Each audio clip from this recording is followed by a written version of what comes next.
Our journey begins in a fog-shrouded European port town, where gas lamps flicker against cobblestone streets. This unnamed traveler, clad in a Victorian-era coat, carries a vintage suitcase filled with cryptic maps and a brass pocket watch frozen at midnight. Port towns like these were hubs of clandestine trade and whispered secrets in the 19th century, often serving as gateways to Europe's hidden wonders. The traveler's presence hints at a quest, one tied to forgotten legends and mechanical curiosities. In Sintra's Quinta da Regalera, a library hides behind ivy-covered walls.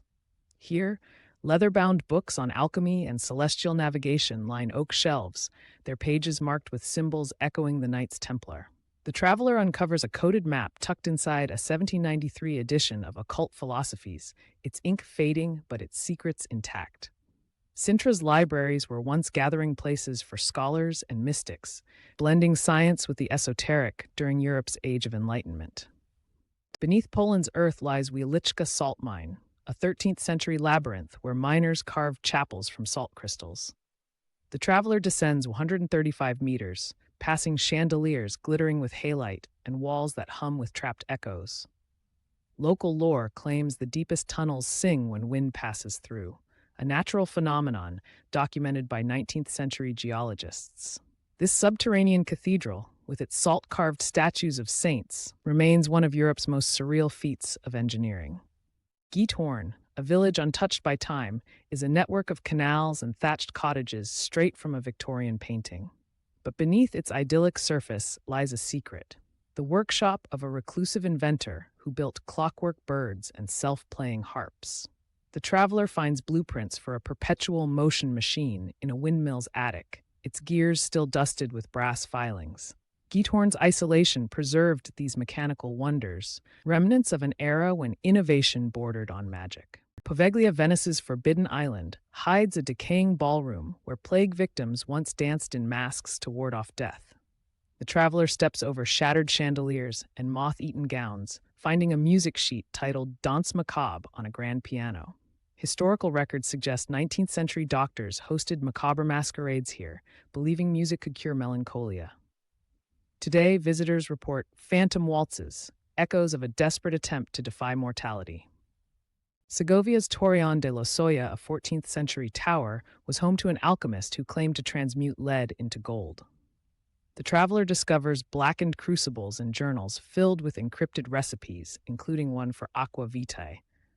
Modern analysis suggests these experiments birthed early chemistry, yet locals whisper that the alchemist vanished mid-experiment, leaving behind a single gold coin fused to his desk. The tower's stained glass windows still filter light into prismatic equations. Czechia Krumlov's Baroque theater houses a puppet stage, rumored to animate at midnight. The traveler examines a 1783 script book locked behind glass, its margins scribbled with warnings. Historians link this to the Clockwork Commedia, a mechanical puppet show so lifelike, audiences swore the wooden actors bled. Infrared scans reveal hidden gears beneath the stage, suggesting an early automaton prototype. Was this artistry or something darker? Vatnajökull's ice caves are a shifting cathedral of blue, where 12th century Vikings carved runes into glacial walls. The traveler navigates tunnels that creak like ship hulls, guided by a lantern's glow. Recent core samples revealed Norse artifacts encased in ice, including a navigational tool aligning with Viking sunstones. Scientists now study these caves as climate archives, but locals speak of hidden chambers where the ice never melts. Mont Saint-Michel's convent harbors a peculiar history, nuns who communicated through hand signs and tapestries. The traveler finds a 1856 diary describing the language of the sands, a coded system using hourglasses and colored beads.